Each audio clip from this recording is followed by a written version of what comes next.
예, 저는 20주년 기념 예배를 호텔을 빌려서 하고 싶었는데 돼지도 한 마리 돌리고 야외에서 이렇게 하고 싶었던 마음이 있었는데 코로나가 아니어도 못했을 것 같아요. 돈이 없어가지고 어쨌든 이렇게 함께 20년 동안 함께 할 수 있었던 것이 너무 행복했고 좋았던 것 같습니다.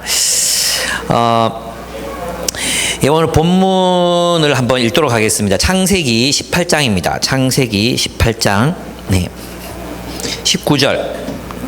창세기 18장 19절을 한번 같이 읽도록 하겠습니다. 제가 읽겠습니다. 이제 세 번역으로 읽도록 하겠습니다. 내가 아브라함을 선택한 것은 그가 자식들과 자손을 잘 가르쳐서 나에게 순종하게 하고 옳고 바른 일을 하도록 가르치라는 뜻에서 한 것이다. 그의 자손이 아브라함에게 배운 대로 하면 나는 아브라함에게 약속한 대로 다 이루어 주겠다. 다시 한번 읽겠습니다. 내가 아브라함을 선택한 것은 그가 자식들과 자손을 잘 가르쳐서 나에게 순종하게 하고 옳고 바른 일을 하도록 가르치라는 뜻에서 한 것이다. 그의 자손이 아브라함에게 배운 대로 하면 나는 아브라함에게 약속한 대로 다 이루어 주겠다. 제가 생각할 때 이 창세기 18장 18절과 19절은 성경 전체를 떠받치고 있는 초석이라고 저는 생각합니다. 이제 기초라고 생각합니다. 그래서 이 본문을 통해서 이제 전체 성경을 읽을 때 제대로 읽을 수 있지 않을까 그런 생각을 하는 구절입니다. 여러분 우리 교회 표를 다 아시죠? 같이 한번 외쳐보겠습니다. 시작. 다음 세대의 가슴에 그리스도를 심어 온 세상에 하나님의 나라를. 한 번 더 할까요? 시작. 다음 세대의 가슴에 그리스도를 심어 온 세상에 하나님의 나라를. 이것이 우리 교회의 표입니다. 우리 교회는 다음 세대의 복음화를 위해서 세워진 교회입니다. 여기서 다음 세대란 이 창세기 18장 19절에서 말했던 그가 자식들과 자손을 잘 가르쳐서라고 얘기했던 그 자식들과 자손에 속하는 사람들이라고 할 수 있습니다. 그래서 우리 교회가 다음 세대라고 부르는 사람들은 자녀 세대들이라고 할 수 있습니다. 대략 대학을 졸업하기 전까지 우리나라에서 청소년기라고 부르는 24세까지를 이제 말한다고 할 수 있습니다. 우리가 이들을 위한 사역에 초점을 이제 맞추고 중점을 두는 이유는 여러 가지가 있습니다. 근데 그 중에 몇 가지 중요한 것만 이렇게 생각해 보면, 첫째는 이들이 이제 복음에 대한 수용성이 가장 높기 때문입니다. 대부분의 성도들이 청소년기 또 유년기에 복음을 듣거나 또 교회를 다녀본 경험이 있는 사람들이 나중에 신자가 되는 확률이 높습니다. 그리고 여러분도 아마 대부분이 이 대학생 시절이나 청소년기 또 유년 초등 시기에 교회를 다녔던 사람들이 아마 대부분일 거라고 저는 생각합니다. 그래서 이들에게 우리의 어떤 모든 사역적인 자원들을 집중할 때 열매를 맺을 수 있기 때문에 우리는 다음 세대에 집중하기로 했었습니다. 또 뿐만 아니라 이때에는 가치관이 변화되고 또 확립되어 가는 시기입니다. 그죠? 이 시기에는 여러분도 경험하셨겠지만 대학생 시절에 1, 2년의 그 훈련은 우리 일생 전체를 바꾸어 놓는 어떤 그런 귀중한 경험을 가지게 합니다. 그래서 나중에 여러분 직장인이 되고 10년 걸리는 그 변화의 작업들이 사실은 청소년기나 대학생 때는 1, 2년 안에 그런 놀라운 변화를 이제 맛보기도 하죠. 그죠? 그래서 우리가 이제 같이 교회를 이렇게 이루어 갈 수 있게 된 것도 여러분이 청년 때 또 청소년기 때 하나님을 만났기 때문입니다. 그렇습니다. 특별히 청소년기는 가치관과 삶의 방향이 결정되는 시기이기 때문에 이때 삶의 방향을 우리가 잘 잡아주면 계속해서 그 길로 이제 걸어갈 수 있는 시기이기 때문이에요. 또 하나 우리가 이 다음 세대에 초점을 맞추기로 했던 이유는 뭐냐면 우리가 가지고 있는 영적인 자원들, 또 물질적인 자원들, 인적인 자원이 많지 않습니다. 그죠? 우리 뭐 성인들 해봤자 한 250명 좀 못되게 있고, 아이들 이제 한 80명, 90명, 뭐 조금 지나면 한 100명 정도 될 것 같은데, 그런 아이들이 있습니다. 근데 이 작은 자원으로 우리가 모든 사역에 모든 자원을 다 투입할 수가 없어요. 그 앤디 스텔리라는 이제 미국의 젊은 목사님이 계십니다. 근데 그분이 말씀하신 게 뭐냐 하면, 좋은 책도 냈었는데 less is more leadership. 적을수록 더 많은 리더십을 발휘한다는 거예요. 그게 무슨 말이냐 하면, 우리가 가진 에너지를 정말 초점을 맞추어서 이제 한 사역에 집중하잖아요. 그런 사역이 좁아지는 게, 우리가 다음 세대 그러면 다음 세대 사역에 집중을 하면 다음 세대 사역에서 이게 좁아지는 게 아니라 다음 세대를 위한 사역들이 더 다양하게 발전해 갈 수 있어요. 우리도 지금 다음 세대 사역하면 처음에는 공부방밖에 없었지만, 공부방에서 또 지역아동센터로, 또 우리는 지금은 조이비전 스쿨로, 멘토링으로, 또 초등부 사역으로 할 수 있는 사역들이 굉장히 다양화되잖아요. 그런데 우리 한국교회의 맹점이 뭐냐 하면, 어떤 교회들도 어떤 초점이 없어. 사역의 초점, 선교적인 초점을 가지고 있지 않아요. 그래서 이렇게 넓게 사역을 하죠. 넓게 모든 사역을 다 하는 거예요. 그럼 아무 일도 일어나지 않아요. 여러분, 그 돋보기로, 지금 자주 제가 드는 비유지만, 돋보기로 종이를 태우려면 어떻게 해야 됩니까? 초점을 선명하고 예리하게 만들어야 되죠. 작게 만들어야 돼요. 근데 돋보기를 가지고 펑퍼짐하게 하면 아무 일도 일어나지 않아요. 그렇죠? 그러나 여러분들이 어떤 종이를 태우려면 어떻게 해야 됩니까? 햇빛을 모아서 초점을 분명하게 해야 합니다. 우리 인생도 마찬가지입니다. 우리가 어떤 사역이나 삶의 열매를 맺기 위해서는 한 가지에 초점을 맞추게 되면 거기서 어떤 불이 나는 것입니다. 그리고 오히려 그 초점을 좁게 정의할 때 더 많은 사역들이 펼쳐져서 나타날 수 있습니다. 그래서 이제 저희 교회는 다음 세대, 특별히 이제 교회가 처음 개척될 때는 중학생들에게 집중하자. 그래서 중학생, 대학생 사역에 집중해서 우리가 사역을 일으켜 갔었습니다. 그렇습니다. 그래서 이 다음 세대란, 이 아브라함이 미리 말했던 것처럼, 이제 하나님이 아브라함을 선택할 때부터 무엇을 목표로 아브라함을 선택했습니까? 아브라함에게 다시 한번 보시죠. 한번 본문을 보면, 내가 아브라함을 선택한 것은, 내가 너희를 선택한 것은 그가 자식들과 자손을 잘 가르쳐서, 누구예요? 다음 세대를 잘 가르쳐서 복음화하면, 그래서 순종하고 올바른 일을 하도록 가르치라는 뜻에서 한 것이다. 이렇게 하나님께서 이미 아브라함을 부르실 때 우리 한 세대가 다음 세대의 교회를, 다음 세대의 하나님 나라의 공동체를 세워가라고 아브라함을 부르신 걸 알 수 있습니다. 그래서 있잖아요. 교회가 세워진다는 것은 한 세대가 다음 세대의 교회를 세우는, 다음 세대의 사람들을 에게 그들의 하나님의 나라를 세울 수 있도록 하는 것, 그것이 우리 교회에 주어진, 아니 모든 교회들에게 주어진 사명이라고 이제 이야기할 수 있다는 거죠. 그러니까 성인 세대가 뭘 했어야 했어요? 우리 한국 교회가 실패한 게 뭐예요? 다음 세대의 모든 자원을 집중해서 그 다음 세대들이 그들의 하나님 나라, 그들이 하나님의 뜻에 순종하고 옳고 바른 일, 이 개역개정에 보면 여호와의 공의와 정의를 행하도록 하면 무엇이 세상으로 나타나요? 그 다음 세대를 중심으로 한 하나님 나라가 세워지잖아요. 크고 강대한 나라가 세워진단 말이에요.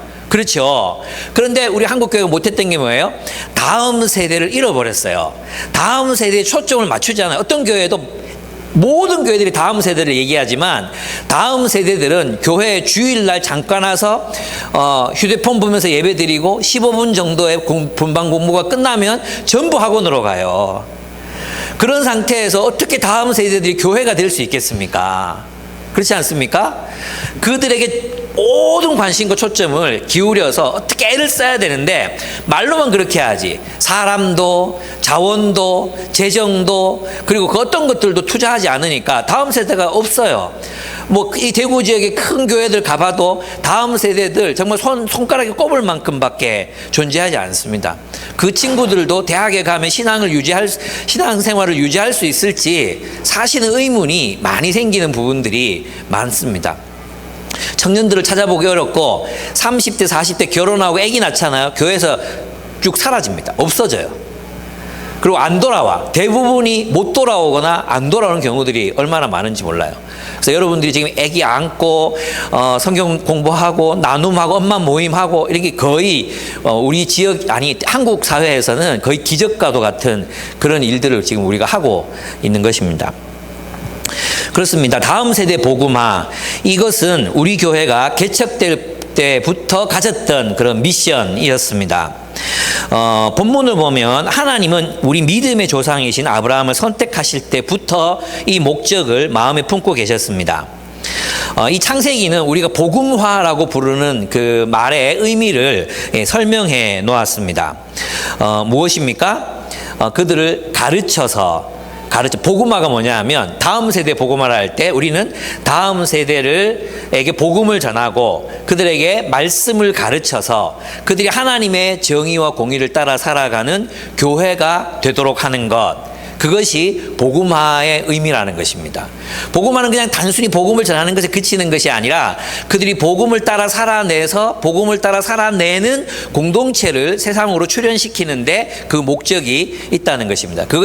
이런 공동체를 온 세상에 세우는 것, 그것이 우리 교회에 주어진 미션이라고 할 수 있습니다. 그래서 다음 세대의 가슴에 그리스도를 심어 온 세상에 하나님의 나라를 이라는 표현은 다음 세대의 교회 들이 세상 속으로 나타나게 하는 것, 다음 세대들을 위한 교회, 다음 세대들이 주도해가는 교회들을 세상에 세우는 것, 그것이 우리 교회가 가진 목표라고 할 수 있어요. 온 세상에 하나님 나라를, 그러니까 온 세상을 막 바꿔서 하나님 나라로 만든다는 그런 표현이 아니라는 것입니다. 우리는 하나님 나라의 새로운 공동체들을, 특별히 다음 세대들이 주역이 되는, 그들이 교회의 손님이 아니라 사역을 위해서 소비되는 그런 소비재들이 아니라 그들 스스로가, 우리의 청소년들이, 우리의 지금 어린 아이들이, 그들이 성인이 되었을 때 그들의 교회를 세워갈 수 있도록 섬기는 것이 바로 우리 교회가 가지고 있는 독특한 또 사명이라는 것을 여러분 아셔야 합니다. 그래서 한 세대가 그 다음 세대에게 복음을 전하고 가르쳐서 하나님 나라의 공동체를 이루게 하는 것이 우리 교회의 미션이었습니다. 그래서 여러분도 보면 지금 우리 교회 요셉산지 그리고 요수아산지 일부 여러분들 가운데서도 우리 열심히 사역했잖아요. 그래서 여러분 요수아산지가 생겨났어요. 요수아산지가, 요셉산지 있는 사람들 그리고 요수아산지 있는 많은 리더들 이렇게 협력해서 열심히 사역했거든요. 그래서 이제 어떤 공동체를 이뤄냈어요? 여호수아산지라는 한 교회를 세웠습니다. 또 지금 거기서 남겨진 바울산지라는 교회가 또 세워졌습니다. 또 우리들의 2세들이 80여 명이 지금 90명, 100명을 막 육박하고 있습니다. 그래서 있잖아요. 이 아이들이 뭐 지금 우리가 초등학교에 금방 들어갔던 은유, 또 뭐 있죠. 뭐 이렇게 지음이, 뭐 은유리, 도유, 도하, 뭐 이런 친구들 있잖아요. 이런 친구들이 지금 벌써 나이가 8살, 9살, 10살이 됐어요. 우리 친구들이 이제 대학생이 되는 해가 얼마 남지 않았어요. 이 아이들이 조금만 더 있으면 자신들의 교회를 세울 것입니다. 그죠? 여러분, 우리가 열심히 지금 멘토링하고 복음을 전하고 또 같이 활동했던 아이들 있잖아요. 지금 우리 청소년들이 여기에 몇 사람 되진 않지만 여기 들어와서 함께 예배드리고 공동체를 세워가고 있잖아요. 이 친구들이 스스로의 교회들을 세워갈 수 있도록 하는 것. 또 우리 청년들, 대학생들도 지금 처음 이제 여러분들 그 대학생 사역 열심히 생겼지만 현진 자매도 그랬고 지혜 자매도 그랬고 여기 또 신지혜 자매도 공부방에서 열심히 섬기고 막 하여튼 뭐 여기 다 관련된 사람들이 많은데 이 사람들이 열심히 섬겨가지고 우리 대학생들 공동체를 세워냈잖아요. 일으켰잖아요. 근데 이 친구들이 이제 스스로 이제 일어서라고 남겨두고 다 이제 요소산지 와서 우리가 지금 직장인 사역들을 개척했단 말이에요. 근데 그 밑에 남겨진 15명 처음에는 있잖아요. 이게 공동체가 되겠나? 처음에는 이게 용감하게 다 올라가라. 대학생들끼리 한다. 그리고 여기서 교회를 개척하겠다. 그랬단 말이에요. 근데 지금 이제 시간이 여기 와서 이제 처음 시작했잖아요. 그래서 여러분도 올라왔고, 이제 바울산지가 남았어. 그래서 이제 한 1년 동안에는 좀 많이 나올 때는 20명 정도 나오는 것 같았다가 또 적어지면 한 10명 이하로 나왔다가 이러다 망하는 거 아이가? 막 이런 어떤 불안감도 사실 있었거든요. 근데 지금 보면 70여 명이 넘는 공동체로 성장했어요. 매주마다 새로운 신자들이 오고. 그래서 어쩌면 대학부 지금 바울산지 공동체가 또 두 개나 세 개 정도 나눠질지 몰라요. 지금 또 여러분 아직 결혼 안 하는 사람들 많고 애기 안 낳은 사람들 많잖아요. 그 애기를 낳아. 그럼 지금 80여 명의 아이들이 있는데 지금 바울산지 애들이 결혼해서 또 애기를 낳아. 그럼 또 80명이 생기겠지? 그지? 그러면 적어도 최소한 두 개 이상의 교회들이 세워질 수 있는 거죠. 그죠? 그래서 우리가 지금 하는 건 뭐냐 하면 우리의 초점이 어디에 가 있어야 되냐 하면 우리는 다음 세대를 복음화하는 일에 우리의 미션, 우리의 모든 에너지, 우리의 모든 자원, 돈, 우리의 어떤 뭐 공간, 시간 이런 것들을 다음 세대를 복음화하는데 쓸 것이라는 것입니다. 그래서 우리 교회는 처음부터 그 사역들을 해왔어요. 우리 교회 멤버들 뭐 10명, 20명밖에 안 되는 그런 상황에서도 공부방을 세워서 제1여중 아이들 같이 공부 가르치고 저녁마다 밥에 먹이고, 그죠? 또 4대 부중 아이들, 뭐 또 나중에는 또 여기 개성중학교 아이들, 또 여기 그곳에서 예수 믿었던 사람이 이제 안희재, 박찬미 또 많이 떠났지만 황인혜 뭐 여기 있는 사람들, 그때 예수 믿었던 사람들이잖아요. 그죠? 우리 처음부터 미경이를 빠뜨렸구나. 진미경. 이런 친구들에게 하여튼 이게 이 비효율적인 사역이긴 해요. 어마어마한 돈과 사람들의 인력이 투자되지만 많이 남지는 않아요. 그죠? 많은 사람이 남은 건 아니에요. 그러나 많은 사람들이 생명을 얻었어요. 예. 그리고 저희와 함께 리더로 섬기고 사역하고 있어요. 그렇습니다. 처음부터 그랬습니다. 돈이 없을 때도 그랬고 사람이 없을 때도 그랬고 우리는 공부방을 세웠고 또 나중에 지역아동센터도 세웠고 그리고 진짜 아이들 몇 명 안 되는 그 상황 속에서도 청소년 자원봉사단을 막 만들었어요. 그래서 막 그 청소년들 불러다가 국채보상운동공원 그런 데다가 불러내다가 장애 체험하게 하고 아이들에게 또 가르치고 해피캠프 막 2박 3일씩 열어서 경주 다 데려갔는데 그 경주 데려가가지고 아이들 뭐 100여 명 모여있는 아이들에게 우리가 복음도 전하고 그랬습니다. 겨울에는 경북과학대학 빌려가지고 150명이 참석했습니다. 여러분 지금 이게 믿어지십니까? 우리 교회 교인들 50명, 60명 이렇게 될 때 150명의 청소년들에게 복음을 전했습니다. 2박 3일 동안. 그때 많은 선생님들, 교사들 막 자기 있는 학교 학생들 막 데리고 와가지고 복음 좀 전해달라고 같이 연합해가지고 우리가 복음을 전하고 그렇게 했었습니다. 우리 교회는 처음부터 다음 세대에게 복음을 전하기 위해서 애를 써왔고 지금도 그렇습니다. 공부방이 더 이상 학생들이 오지 않게 됐어. 그래서 우리가 뭘 선택했습니까? 우리가 가자. 예. 뭐 학교 학생들이 줄어들고 지역이 달라지고 그래서 우리가 더 이상 모을 수 없었어. 그래서 우리가 선택한 게 뭐였어요? 예. 러빙핸즈랑 손잡고 우리 같이 멘토링 하자. 우리가 갈 수 있잖아. 이제는 이제 이때까지는 소수의 교사 몇몇 사람의 헌신을 통해서 우리가 이 일을 했다면 이제부터는 우리 모두가 청소년들 다음 세대를 향해 나아가자. 그래서 시작하게 된 것이 멘토링 사역이었습니다. 여러분들이 지금 여호수아 산지가 주축이 돼서 이 일을 하고 계십니다. 우리가 이런 일을 하는 이유가 무엇입니까? 바로 다음 세대를 복음화하기 위해서입니다. 우리의 목표는 우리 다음 세대들이 스스로의 교회를 세우게 하는 데 있습니다. 근데 대부분 우리 청년들이 그래서 있잖아요. 우리 청년들이 우리 한국 교회 청년들이 대부분 교회 사역을 위한 소비재로 전락해 버렸거든요. 교회 사역, 어른들의 사역을 위해서 청년들이 막 동원되는 거예요. 예. 청년들이 동원돼서 교회 일을 막 하는 거예요. 그런데 결국 알고 보면 이 청년들도 사실은 이제 공급받는 게 없어요. 배우는 게 없어요. 그래서 그냥 허비되고 소비되고 있는 거죠. 우리가 지금 목표로 하고 있는 게 뭐냐 하면 우리가 주역이 돼서 다음 세대 공동체들이 일어나는 걸 보는 거예요. 우리가 지금 멘토링하고 있는 아이들, 그 또래 아이들이 대학생이 되고 성인이 됐을 때 그들의 교회가 세워지는 것.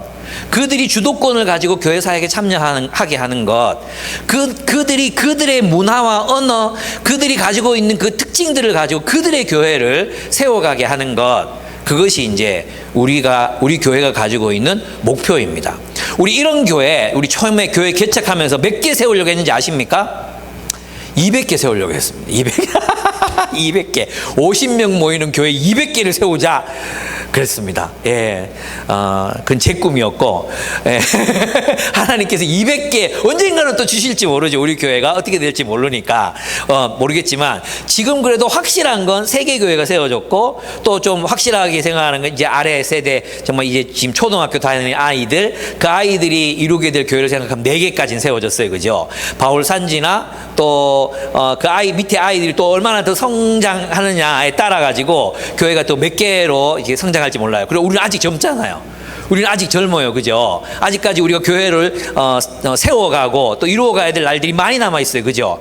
예, 운 없어 200살까지 산다는데 아주 수많은 세월이 남아있어요. 이 세월 동안에 여호수아 산지도 또 성장해야 되는 거죠.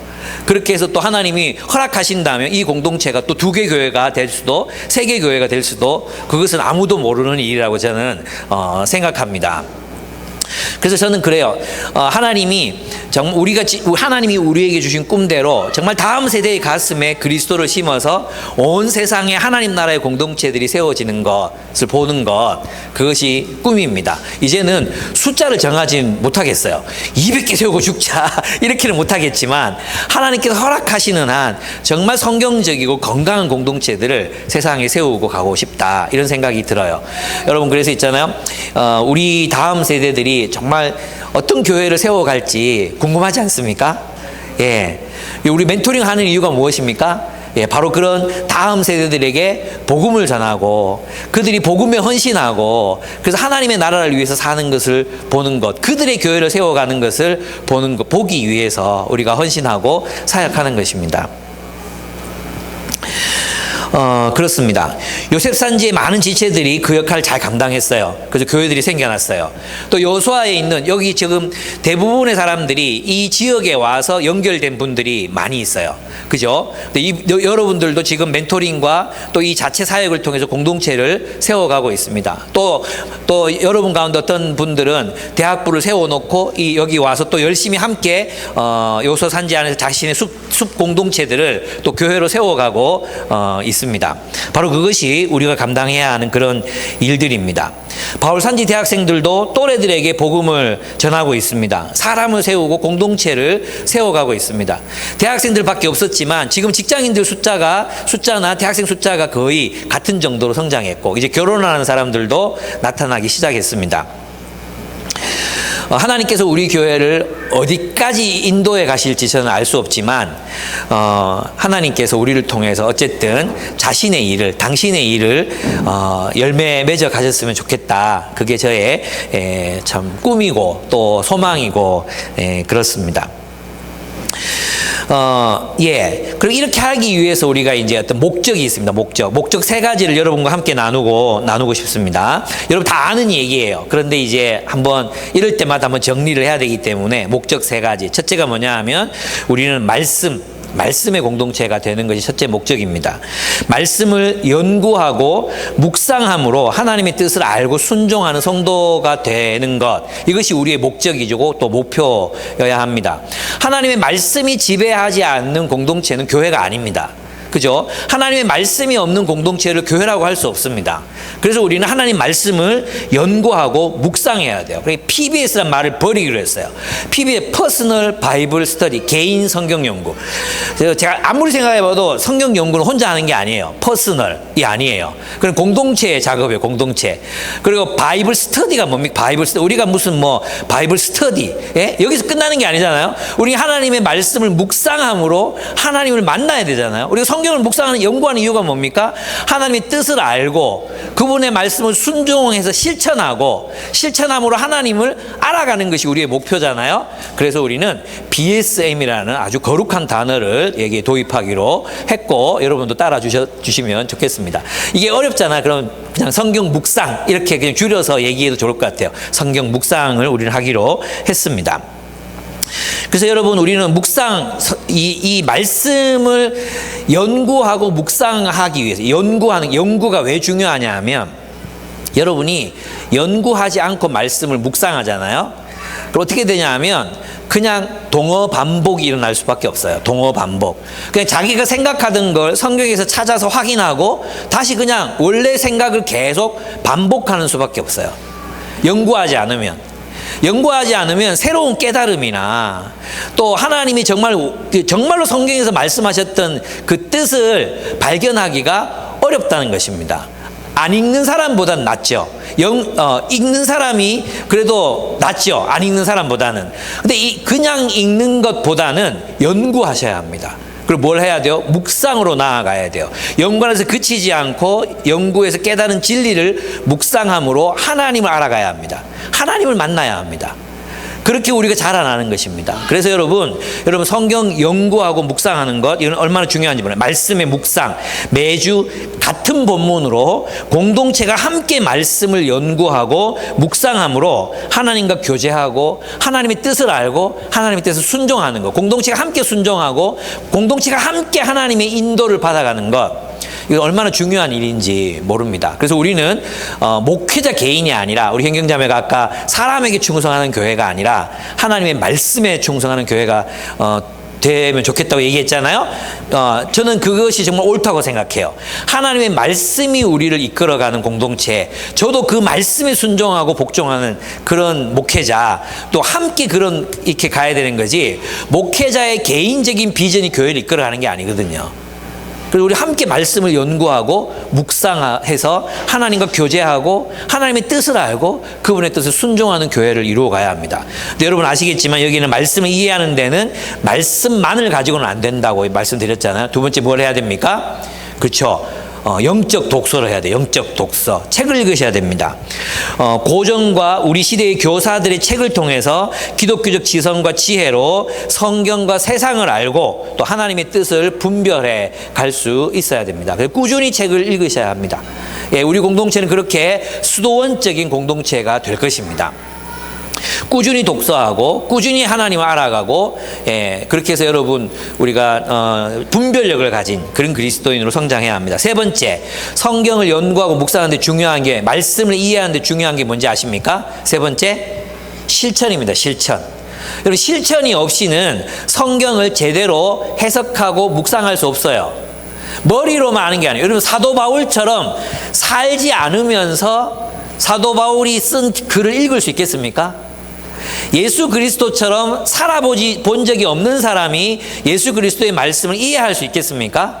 없습니다. 저는 온전하게 이해할 수 없다고 생각해요. 그건 이해하는 게 아닙니다. 그냥 아는 거지. 제대로 우리가 하나님의 말씀을 정말 알기 위해서는 하나님의 말씀을, 깨달은 말씀을 실천해야 합니다. 그 실천이 하나님의 뜻을 온전하게 알게 합니다. 그래서 첫째, 하나님이 우리를 기쁨의 교회로 부르신 이유는 하나님의 말씀 때문이다. 우리 말씀의 사람이 되어가야 돼요. 두 번째는 뭐냐면 공동체입니다. 공동체. 하나님 나라의 공동체를 이루기 위해서 우리 자신의 삶을 드려야 합니다. 그죠? 하나님 나라의 공동체가 되기 위해서 첫째 필요한 게 뭐냐 하면 바로 평화입니다. 샬롬. 우리 안에 샬롬이 이루어지는 거예요. 샬롬이 이루어지기 위해서 해야 되는 첫 번째가 화해하는 공동체, 화해가 일어나는 공동체를 세워야 합니다. 여러분, 우리 가운데 있잖아요. 여러분, 서로 간에 갈등이 있습니까? 없습니까? 갈등이 없어요? 없다면 우리가 공동체가 돼본 적이 없는 거예요. 예. 부부 사이에 갈등이 있습니까? 없습니까? 부부 사이에. 갈등이 없는 부부들 한번 손들어 보십시오. 갈등이 있습니다. 그죠? 왜? 우리가 공동체로 살기 때문입니다. 공동체로 살면 갈등이 일어날 수밖에 없어요. 근데 교회는 하나님께서 우리를 한 몸, 한 지체로 부르셨잖아요. 그러면 우리 갈등이 일어날 수밖에 없습니다. 그러니까 뭐가 필요해요? 그러면 갈등이 일어나면 우리는 이제 막 이렇게 무시하고, 안 보는 데서 예배 드리고, 집에 가고, 그 하나님 뜻이 아닙니다. 예수님께 우리에게 그렇게 가르치시지 않으셨어요. 화해하라고 말씀하십니다. 내가 상처를 줬거나 상처를 받았으면 찾아가서 화해해야 합니다. 때로는 중재를 요청해야 합니다. 그래서 우리는 화해를 통해서 평화를 이룰 것입니다. 그냥 예배만 드리는 공동체로 그치지 않을 겁니다. 갈등이 일어났으면 만나고 화해하고 회복할 것입니다. 그 관계들을 회복해 나갈 것입니다. 그렇습니다. 그래서 두 번째는 회복이 일어나는 공동체가 되어야 해요. 관계에 회복이 일어나고 이전보다 화해에서 끝나는 게 아니라 그 관계가 더 깊어지는 그런 회복의 공동체, 회복의 관계들을 만들어 가야 합니다. 세 번째는 바로 샬롬, 그걸로 인한 샬롬이 우리 공동체 안에서 일어나는 것인데, 이 샬롬은 뭐냐 하면 우리가 하나님이 허락하신 원래의 관계, 본래적인 관계 속에서 누리게 되는 평화를 의미합니다. 그러니까 이 샬롬은 우리가 진정한 하나님 나라의 공동체가 되었을 때 이 공동체 안에서 누리게 되는 기쁨, 우리가 공동체에서 누리게 되는 유익들과 그리고 그 공동체에서 누리게 되는 번영, 그것들을 다 포함하는 말이 샬롬입니다. 그래서 우리의 목표는 뭐냐 하면 하나님의 주님께서 원래 의도하셨던 대로의 평화의 공동체를 세상 속으로 이제 세우는 것이 우리의 목표라는 거죠. 그래서 여러분 그냥 서로가 서로에게 대면대면하게 살아가거나 서로를 무시하거나 상처받았다고 모른 척하거나 그냥 사람들을 그냥 없는 것처럼 이렇게 생각하고 살게 하거나 우리 교회가 지향하는 바가 아닙니다. 우리는 평화를 이루어야 합니다. 두 번째, 우리는 서로를 세워야 합니다. 그죠? 세움의 공동체가 되어야 됩니다. 그래서 우리는 이제 뭘 합니까? 세우기 위해서 뭐가 필요해요? 예, 권면이 필요해요. 말씀이 필요해요. 말씀. 그래서 저는 여러분이 있잖아요. 앞으로 우리가 서로 삶을 나눌 때 있잖아. 그냥 잡담이 많은 그런 잡담도 많아야 돼요. 이게 수다가 많은 공동체가 되어야 합니다. 그러나 그 수다 속에 하나님의 말씀이 반영돼 있어야 되는 거예요. 있잖아요. 말씀 나누는 것 따로 있고 또 삶 나누는 것 따로 있는 게 아니라 말씀 가운데에서 삶이 나눠져야 한다는 거예요. 여러분 소그룹 시간에만 성경을 딱 나누고 개인적인 만남에서는 말씀이 중심에 없어. 이 말은 꼭 성경 몇 장 몇 절에 뭐 이런 얘기를 나누라는 얘기가 아니라 성경 말씀을 바탕으로 한 이야기들이, 그 말씀을 살아내는 이야기들이, 또 말씀을 살다가 좌절한 이야기들이, 그런 이야기들이 서로 나누어져야 한다는 거예요. 그죠? 근데 여러분 제가 자꾸 기성교회 비판해서 미안한데, 기성교회에 가서 자 우리 말씀 나눠볼까 그러면 뜨악 하는 공동체들이 진짜 많습니다. 뜨악! 왜 얘가 지금 분위기를, 우리 이 귀한 동기 모임을 성경을 나누자고 하지, 말씀을 나누자고 하지, 미친 거 아니야? 이렇게 생각하는 그룹들이 얼마나 많은지 모릅니다. 대부분 모태신앙들이 많은 전통적인 교회들이 하나님의 말씀이 중심이 아닙니다. 그건 그냥 이제 그냥 교회 오면 의뢰 예배처럼 드리는 거고, 진짜 이야기는 말씀 없이 나누는 이야기라고 생각해요. 우리는 그런 교회 세우지 않을 겁니다. 여러분, 그래서 우리는 아이를 놀리는 저 놀이터에서도 함께 하나님 말씀, 우리가 아이들을 보면서도 저 아이들 어떻게 하나님의 말씀과 뜻으로 양육할 수 있을지를 나누고, 또 그 하나님 뜻대로 우리 아이들 양육하지 못한 것에 대해서 또 함께 좌절감도 함께 나누고, 그죠? 우리 직장생활 나누더라도 우리 하나님 나라를 살아야 되는데 어떻게 내가 성공했던 이야기, 내가 승리했던 이야기, 그런 이야기들도 나누고, 그렇게 해서 우리는 말씀의 공동체로 세워져 가야 합니다. 우리가 서로를 세우는 데는 말씀만이 필요한 것이 아니라 은사가 있습니다. 은사. 여러분 각자에게 하나님이 주신 놀라운 은사들이 있어요. 우리는 소그룹 리더들만 어떤 은사를 받은 사람들, 직분을 가진 사람들이라고 생각하시면 안 돼요. 우리 모두가 다 은사가 있습니다. 그 은사들을 발견하고 여러분 자신의 하나님 나라의 사역을 찾게 하는 게 바로 사역자들의, 또 리더들의 역할입니다. 여러분 기성교회는 어떻게 합니까? 모든 자원을 사역자들에게 몰아주잖아요. 밑에서부터 사역자들에게 막 재정을 다 몰아줘가지고 사역자들이 일을 해라. 그렇죠? 그건 성경적인 모델이 아니에요. 성경적인 모델은 어떤 건지 아십니까? 사역자들이 여러분의 은사와 여러분의 재능을 발견해서 여러분의 사역을 발견하고 그 사역을 할 수 있도록 자꾸 하나님 이 세상에 나가서 일을 하라고, 사역하라고 떠미는 사람들이 사역자예요. 무슨 뜻인지 아시겠습니까?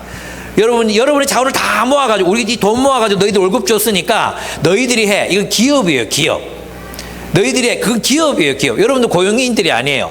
사역자들의 역할은 뭐냐 하면 여러분들이 세상 교회와 세상 속에서 하나님 나라를 살아갈 수 있도록 여러분의 사역의 자리를 만들고 그리고 그것들을 할 수 있도록 지원하는 사람들이라는 거예요. 우리는 은사. 그래서 여러분이 가진 은사들을 가지고 서로를 세울 수 있도록 해야 합니다. 속으로 리더만이 아니라 제가 최근에 만났던 한 자매는 이 자매는 막 속으로 리더를 하거나 막 그렇지 않아요. 그런데 있잖아요. 우리 교회에서 진짜 나이 많은 의식 형제부터 시작해가지고 또 우리 공동체 안에 있는 사람들 한 번 만났던 사람들과 정말 의미 있는 관계를 꾸준히 지속적으로 하는 자매가 있었어요. 예. 그런 자매나 형제들이 있을 때 공동체가 풍요로워지거든요. 그 사람 때문에 공동체가 끈끈해지잖아요. 그것도 은사예요. 모든 사람들이 다 속으로 리더가 돼야 되는 건 아니에요. 어떤 사람들은 자기가 받은 예술적인 은사로 하나님 나라를 표현하고 살아갈 수도 있고요. 어떤 사람들은 섬김을 통해서 그렇게 할 수도 있습니다. 가진 게 돈밖에 없고 돈밖에 벌 줄 모른다 하면 돈으로 할 수 있습니다. 그런 사람 좀 나왔으면 좋겠습니다. 우리가 가진 기술들로 우리가 가진 재능과 은사들로 우리는 충분히 서로를 섬길 수 있습니다. 그렇게 세워지는 것입니다. 그래서 저는 여러분들이 가지는 은사로 지금 누구를 섬기고 있는가, 우리 공동체를 어떻게 세워가고 있는가 돌아봐줬으면 좋겠어요. 그 세 번째가 섬김입니다. 그죠? 우리 서로를 섬겨야 합니다. 우리 서로의 종이 되어서 서로의 필요한 것을 줄 아는 그런 공동체를 세워가야 합니다. 세 번째, 공동체를 이루기 위해서 세 번째, 우리 잘하는 거 있죠? 나누는 것입니다. 나눔. 코이노니아 하는 것입니다. 코이노니아는 세 가지가 나눠져야 됩니다. 첫째, 우리의 삶이 나눠져야 돼요. 삶. 그래서 있잖아요. 우리 기쁨의 교회 공동체는 바운더리가 건강해야 돼요. 바운더리. 이 바운더리가 너무 높으면 안 돼요. 너무 높고 두꺼워서 그 누구도 들여다볼 수 없는 그런 바운더리를 세우면 안 돼요. 오지 마, 가까이 오지 마. 사람들이 가까이 오면 더 높이 막 쌓고 이러시면 안 돼요. 또 바운더리가 없는 것도 건강하지 않아요. 아무나 막 넘어와서 나의 사생활, 나의 시간, 이런 것들 침해하도록 내버려 두는 것도 건강하지 않아요. 우리의 바운더리는 울타리가 돼요. 울타리. 여러분 아시죠? 과거 이제 마을을 생각해. 마을을 생각하면 쌀이 빗자루 이런 것들로 쌀이대로 울타리를 만들었죠. 그 울타리는 누구라도 넘어갈 수 있고 누구라도 안을 들여다볼 수도 있고 또 그렇지만 함부로 그 울타리를 넘을 수는 없어요. 무슨 말인지 아시겠습니까? 그래서 있잖아요. 우리가 만들어 가야 하는 그런 공동체들은 적정한 건강한 울타리가 있는 그런 공동체를 함께 세워가야 돼요. 저는 여러분들이 지금 30대들이 많이 모여 있잖아요.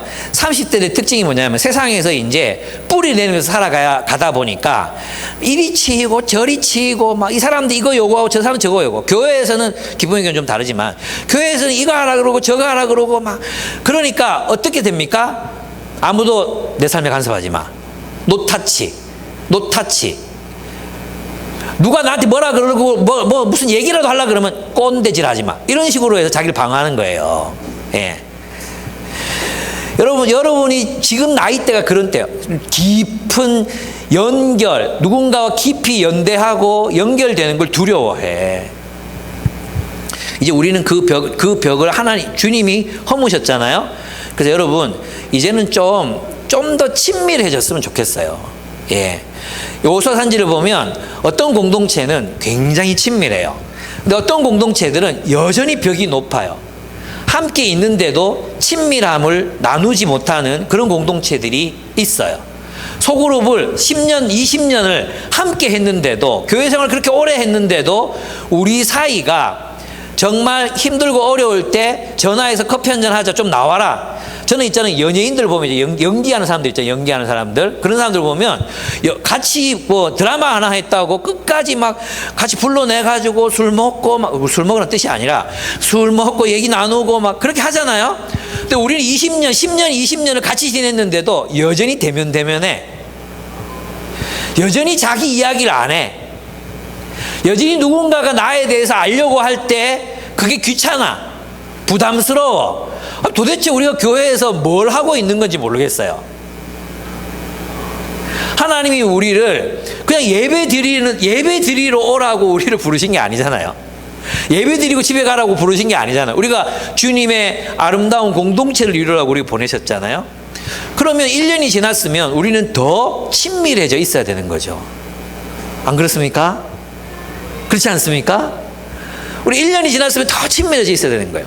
제가 이제 최근에 베트남에서 온 유학생 부부가 이제 결혼을 했잖아요. 결혼을 해서 아기를 낳았잖아요. 그래가지고 이제 그분들을 돕게 될 기회가 있었어요. 이분들이 지난번에 아기가 너무 아프다고 해서 이제 병원에 입원한 적이 있었거든요. 그래서 그 입원비를 교회에서 이제 내줬었어요. 요소 산지에서 자원봉사 팀이 있는데 그 자원봉사 팀에서 돈을 좀 모으고 있었거든요. 근데 그게 이제 수십만 원 나와가지고 그거는 이제 교회 전체 얘기 안 해도 되겠다 해서 그 자원봉사 팀에서 내고 또 그 자원봉사 팀이 일부 사람들이 또 함께 돈을 내가지고 그 자매를 도왔어요.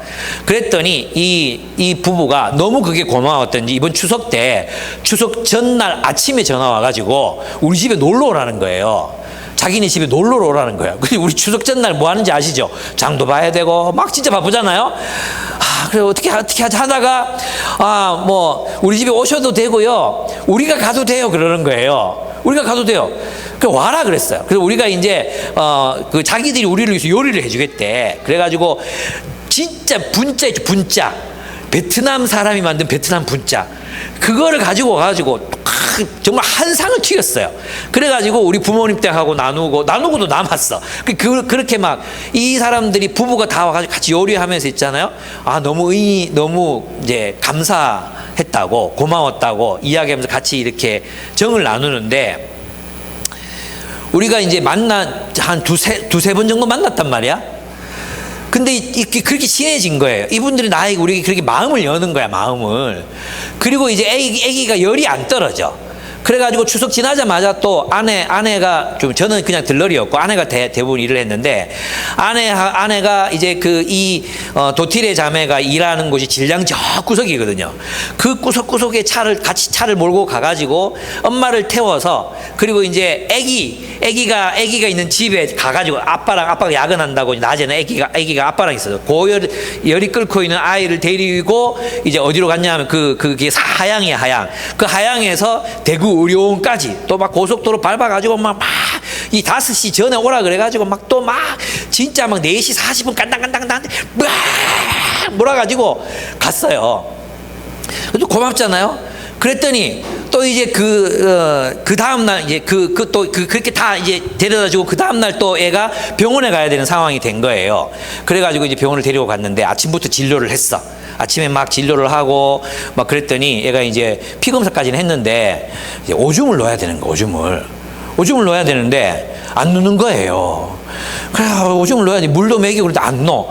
그래서 이제 그 애를 데리고 와서 또 하양에 데려다 주고 또 공방에 오고 일정이 바쁘잖아요. 근데 이제 또 이 오줌을 그래서 옆에서 애 앉혀놓고 이것도 수십 번을 하고 그래서 수도꼭지 틀어놓고 우리 그럴 때 있잖아요. 수도꼭지 틀어놓으면 막 쉬 마려울 때 있잖아요. 수도꼭지 틀어놓고 한번 해보자. 그래서 수도꼭지 틀어놓고 옆에서 막 기다리고 물 먹이고 막 그랬거든요. 물 고면 막 벌려가지고 막 붓고 그랬어요. 어쨌든 그래서 아기가 2시쯤 돼서 이제 쉬야를 했어. 그래서 이제 요 검사를 하라고 맡겨놓고 왜 요로 감염이 의심이 되니까 그걸 이제 맡겨놓고 이제 집으로 왔어요. 집으로 돌아와가지고 이제 그 집에 올려 보내놓고 이제 우리 집에 가려고 야근해야 되니까 또 자고 있더라고. 그래서 너무 이제 제 마음이 좀 힘들어갖고 아유 안 됐다. 밤 야근하는데 얼마나 피곤할까. 가려고 하는데 팍 붙드는 거예요. 밥 먹고 가라고. 그래서 이제 목사님께서 반미 좋아하신다는 소식 듣고 재료를 다 사놓은 거예요. 그래서 그것도 안 먹고 갈 수가 없잖아. 그래가지고 또 붙들려가지고 또 반미를 또 만드네. 열심히 만들어가지고 그걸 막 잘라. 그래 들고 갈게. 우리 바쁘다. 5시에 수업해야 되니까 가야 된다고. 그러니까 자기가 보는 앞에서 먹어야 된대. 그래 한 개 더 만들 동안에 이걸 먹으래. 그래가지고 또 그 앞에서 또 막 먹었지. 다 먹고 또 이렇게 갔어요. 그 다음날도 또 갔거든. 또 들어와서 또 정을 내는 거죠. 정을 내는 거.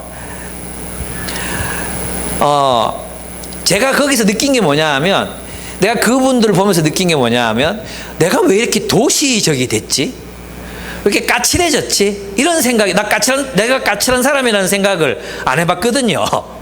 근데 이분들 앞에 딱 서니까 와 내가 정말 깍쟁이 같은 거예요. 그때 함께 있는 시간은 정말 귀하게 여기고 기쁘게 나를 위해서 요리하고 내가 먹는 걸 보면서 기뻐하고 내가 너무 많이 배웠어 이분들한테. 너무 많이 배운 거예요. 근데 우리는 지금 있잖아요. 거의 막 10년 이상씩 우정관계를 맺고 소그룹을 같이 하고 그러면서도 서로 힘든 일이 있을 때 서로 연락하지 만약에 못하고 있고 있잖아요. 그저 예배 드리고 소그룹 하는 그런 관계에 우리가 머물고 있지 않은가? 그냥 막 생각나서 부르고 생각나서 집에 들어오라 그러고 만나자고 얘기하고 야 지금 우리 밥 먹는데 니 나올래? 왜 우리는 그런 친구가 되지 못하지? 리더와 멤버는 되는데 왜 우리는 서로가 친구가 되지 못하고 있을까? 그게 교회 문화인 거예요. 교회 문화. 우리가 언제 인간적이 될 수 있을까? 이런 생각이 들더라고요. 예, 저를 보면서 여러분에게서도 그런 게 느껴져요. 이제는 좀 친해졌으면 좋겠어요. 좀 우리들의 이런 어떤 좀 바운더리, 그걸 좀 내려놓고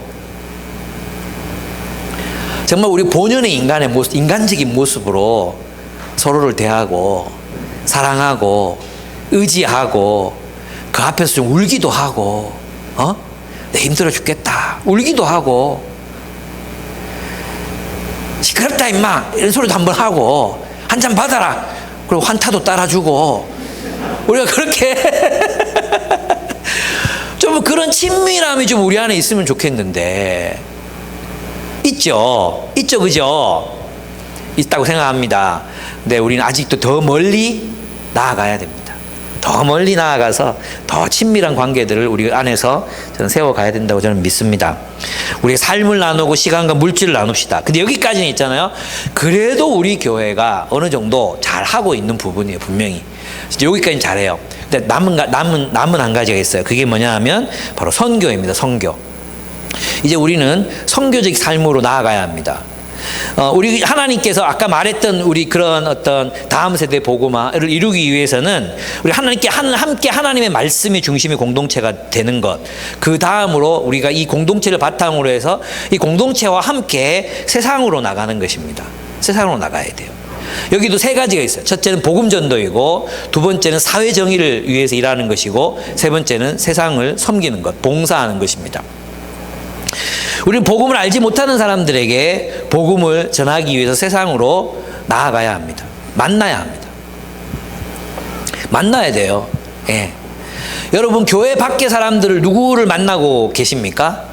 또 그들에게 정말로 하나님의 나라, 이 복음을 알지 못하면 하나님 나라를 알 수 없는데, 하나님의 영원히 알 수 없는데, 내가 가지고 있는 가장 귀한 것, 이것을 어떻게든 폭력적이지 않은 방법으로 그들이 자원하는 마음으로 물어올 수 있도록 어떻게 할까? 고민하고 계십니까?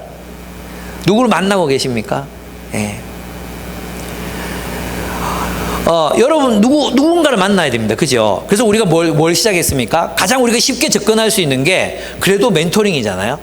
한 달에 2번 정도 아이들을 만나서 맛있는 거 사주고, 또 우리 정서적으로 의지할 그런 기대를 언덕이 되어주고, 얘들이 또 자라가면서 어떤 경험하는 게 뭐냐 하면, 얘들 주변에는 이 아이들 모든 사람이 그런 건 아니지만 대부분 결손가정이나 조손가정들 아이들이 모델이 되는 사람이 없어요. 어른들 중에 모델이 되는 사람이 없어요.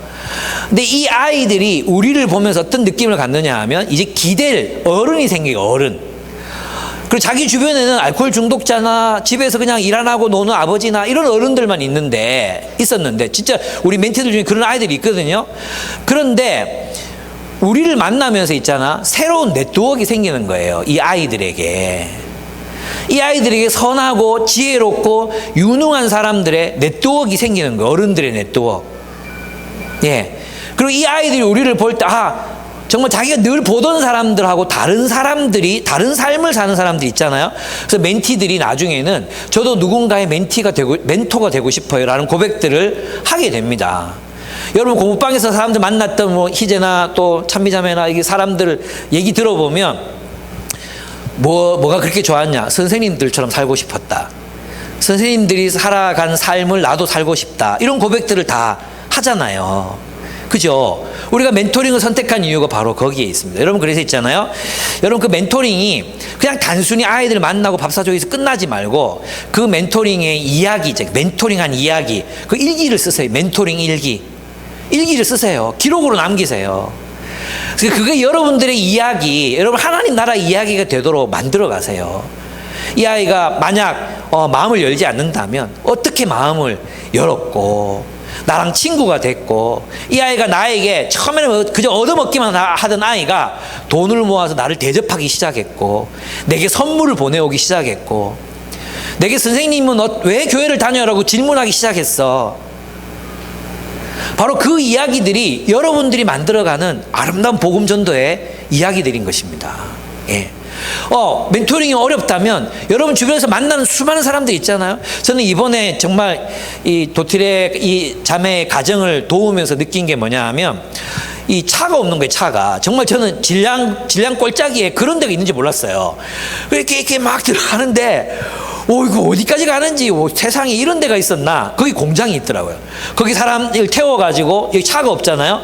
그럼 거기서 한 시간에 한 대씩 버스가 다니는데 그 차를 타고 하양에 나와서 애를 들쳐업고 또 1시간 반 2시간을 지하철 타고 버스 갈아타가지고 대구우련을 가야 돼. 근데 우리 같은 사람이 있으면 그냥 1시간만 하면 다 태워가지고 갈 수 있는 거리잖아요. 정말 작은 도움이거든요. 정말 작은 도움이에요. 근데 이분들은 그 도움이 얼마나 자신들에게 크게 느껴지는지 몰라요. 그리고 이 낯선 이 외국 땅에서 살아가잖아요. 외국 땅에서. 근데 우리 같은 사람이 그들이 의지할 수 있는 공간이 생기잖아요. 그래서 그 도틸 자매 페이스북에 보면 아주 의미 있고 그리고 감사한 행복한 그런 추석을 보냈다. 정말 감사한 마음이 그걸 보면서 들었어요. 구글 번역기 돌리니까 나오더라고요. 예. 제가 베트남은 몰라요. 베트남 너무 어렵더라고. 남편 이름 홍떡인데 이 발음이 정확하지 않아요. 그리고 도틸에도 도티몬데 도틸랜데 뭐 이렇게 잘 모르겠어요. 어쨌든 그랬어요. 근데 제가 감사했던 것도 뭐냐 하면 다행히 이분들이 이제 아내랑 통화하면서 그랬어요. 목사님 아니야 베트남 뭐 이렇게 말해. 목사님 아니야 뭐가 아니래? 베트남. 이 남편이 이제 한국말을 잘 모르거든요. 자매는 잘하는데. 그래서 내가 그게 무슨 뜻인가 그랬는데 목사님은 한국 사람 같지 않다. 베트남 사람 같다. 그게 굉장히 칭찬으로 들렸어요 저한테는. 한국 사람들처럼 깍쟁이처럼 보이지 않고 그냥 막 따뜻한 그런 사람으로 보였다는 거잖아요. 기도하죠. 예, 기도해요. 묻더라고요. 아저씨도 교회 다녀요? 이렇게 묻는 거예요. 그리고 교회 다니지. 목사야 내가. 그러니까 목사님이요? 저는 아무것도 몰라요. 그러더라고요. 아무것도 몰라요를 강조했어요. 듣기 싫다는 얘기지. 그래서 나중에 그렇구나 그러고 말았어요. 그리고 언젠가 궁금해지겠죠. 그죠? 목사님 왜 교회 다녀요? 목사님 교회 한번 가보고 싶어요. 이렇게 얘기하겠죠. 기도하고 있습니다. 하나님 저 친구들이 나에게 질문하게 해주십시오.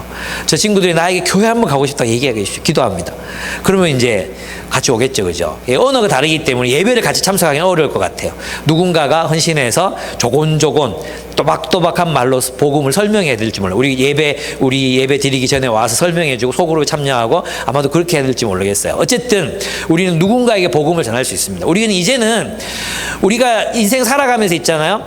늘 우리 내부, 내 영성, 내 공동체 여기서 이제 좀 벗어나서 우리가 어떤 모습으로 외부 세계를 섬길 것인가. 하나님이 세상 속에서 하시는 일을 우리가 그 일을 발견하고 일을 할 것인가. 저는 그걸 지금 우리가 찾아야 된다고 생각합니다. 예. 이미 찾고 계신 분들은 그 일을 성실하게 하셔야 된다고 저는 믿습니다. 또 기도함으로 그 일을 감당하셔야 된다고 믿습니다. 또 여러분 주변에 정말 하나님께서 자주 부딪히게 하시는 사람들 있잖아요. 그죠? 오늘도 만나고 어제도 만났고 그저께도 만나서 그러면 사명이야. 그렇게 생각하고 내가 하나님 저 사람을 왜 자꾸 만나게 하시는지 모르겠어요. 하나님 내가 저 사람의 정말 필요한 것들을 채울 수 있도록 도와주십시오. 관계가 형성되게 도와주십시오. 그렇게 기도하고 만남을 가져가셔야 된다고 저는 생각합니다. 정의 마찬가지입니다. 하나님이 세상에 하나님의 공의를 실천하고 정의를 실현하라고 하십니다. 지금 우리 직장 생활 속에서 여러분 이 일들을 찾으셔야 된다고 생각해요. 네, 그렇다고 막 직장에 대들다가 잘리라는 얘기가 아니에요. 여러분이 할 수 있는 범위에서 그 한계 속에서 할 수 있는 개선들을 해 나가면 됩니다. 영국 경제 직장에서도 한 명이 이제 직장을 퇴사했는데 일이 너무 많은 거예요. 일이 너무 많아가지고 이제 막 주말도 가정도 막 야근도 막 계속해서 이렇게 가정을 못 지키니까 막 야근하는 상황이었어요. 그래서 전부 다 이 팀원들이 불만이 가득한 상황이었어요. 영국 경제가 내가 총대를 매겠다.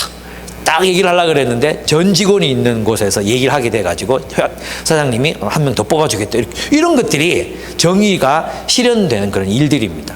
여러분의 공동체 안에서 여러분이 직장생활 속에서도 여러분이 인간관계를 잘 맺고 또 네트워크를 형성하고 또 같은 생각을 가진 사람들끼리 친하게 지내셔야 합니다. 그리고 여러분들이 신뢰를 받아야 됩니다.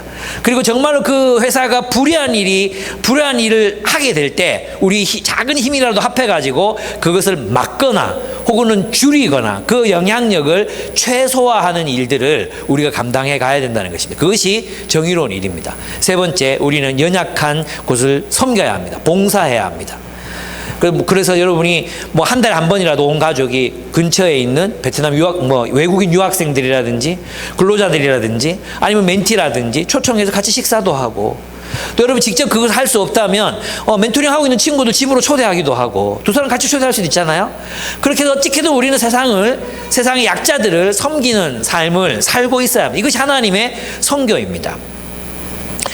그렇습니다. 이제 제가 결론을 맺겠습니다. 우리가 함께 이루어 가야 되는 그게 뭔가? 우리가 정말 이제 20년의 역사를 통해서 이제 우리가 일해 왔잖아요.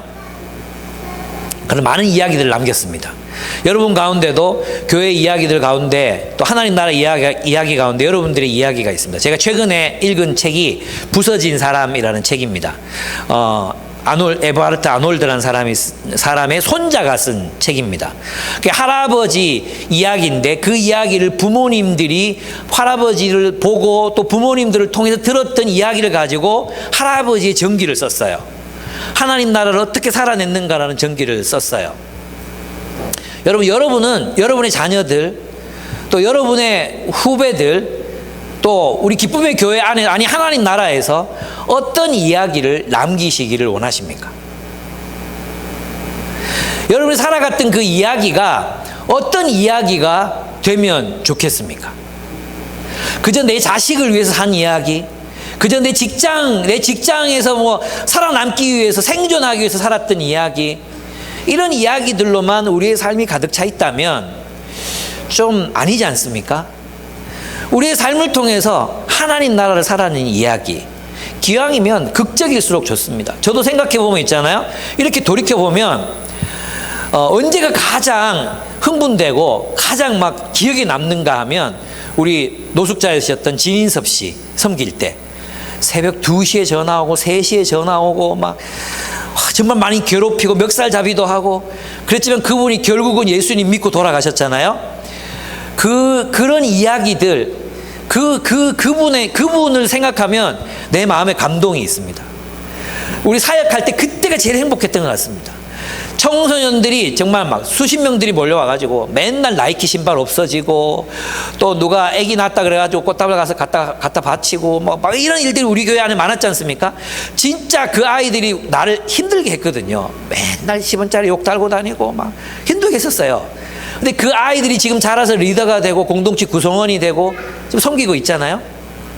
그런 생각하면 그때 아이들이었던 이 친구들이 저한테는 보물 같은 거예요. 내게 그 시절이 없었다면 나는 이야기할 게 없어요. 이야기할 게 없는 거예요. 여러분 어떻습니까? 나는 우리 자녀들에게 이런 이야기를 들려줄 이야기들이 있습니다. 그리고 가끔씩 들려줍니다. 또 합니다. 애들도 좋아합니다. 여러분 어떤 이야기를, 여러분 뭐 돈 물려줄 거 아니잖아요. 물려줄 돈도 없고 자녀들에게. 그죠? 건물을 물려줄 겁니까? 그럼 우리 가운데 극소수는 그렇게 할 수 있을 겁니다. 예. 뭘 물려주겠습니까? 이야기를 물려줘야 돼. 이야기. 여러분이 살았던 이야기. 기껏해야 내 먹고 산다고 힘들었다. 니들은 나처럼 살지 마라. 뭐 이런 이야기 물려주겠습니까? 그것도 이제 중요한 가치죠. 살아야 되니까. 예. 그 이야기에 덧붙여서 여러분의 처한 그 삶의 상황 속에서 어떻게 하나님 나라를 살아냈는가에 대한 이야기. 내가 외롭고 힘들고 가난하고 또 비천한 그런 삶을 살면서도 내가 하나님 나라를 위해서 이렇게 살았다. 내게는 이런 감동적인 이야기가 있다. 그런 이야기. 여러분이 지금 실패하고 있어도 그 실패 이야기도 궁극적으로는 승리의 이야기로 바뀔 것이기 때문에 괜찮아요. 오히려 극적일수록 좋아요. 내가 그때 진짜 그렇게 정말 이거 말할 수 없는 그런 삶을 살았는데 하나님이 구원해 주셨다. 내가 그 위기를 극복하고 하나님 나라를 살아내게 됐다. 그런 이야기들을 여러분이 가지셔야 됩니다. 기록하십시오. 여러분 삶을 기록하십시오. 남기십시오. 예. 우리가 남길 것은 바로 그 스토리입니다. 스토리. 킹덤 스토리. 내가 하나님 나라를 살아갔던 삶의 이야기. 여러분이 노인이 됐을 때, 여러분이 노인이 되고 지금 도유, 도하, 또 인경자매 뱃속에 있는 아기, 이런 아이들이 나중에 자라가지고 우리를 이렇게 바라봤을 때 저분이 그분이세요? 그렇게 말할 수 있는 사람. 아, 저분이 그때 그 일을 했던 분이세요? 저분이 아빠가 제일 존경하는 그분 맞아요? 누구를 만났는데 세상에 그 친구가 아빠가 생명의 은인이래요. 무슨 일을 하셨어요? 아빠 때문에 예수를 믿었대요. 진짜예요? 수많은 우리의 후배들이, 여러분 우리들 늙어가는 우리들을 바라보면서 저 사람이 그 사람이에요? 이렇게 말할 수 있는 이야기, 우리가 남길 건 바로 그 이야기들입니다. 여러분, 그 그런 하나님 나라 이야기로 형성되는 다음 세대의 교회들, 그들이 우리의 이야기들을 바탕으로 자신들의 교회를 세워갈 것입니다.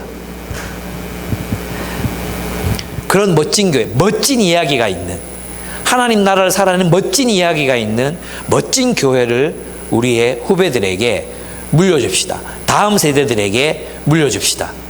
아멘? 예, 20주년을 맞이해서 여러분과 함께 이런 이야기를 나누고 싶었습니다. 오늘 말씀을 마치겠습니다.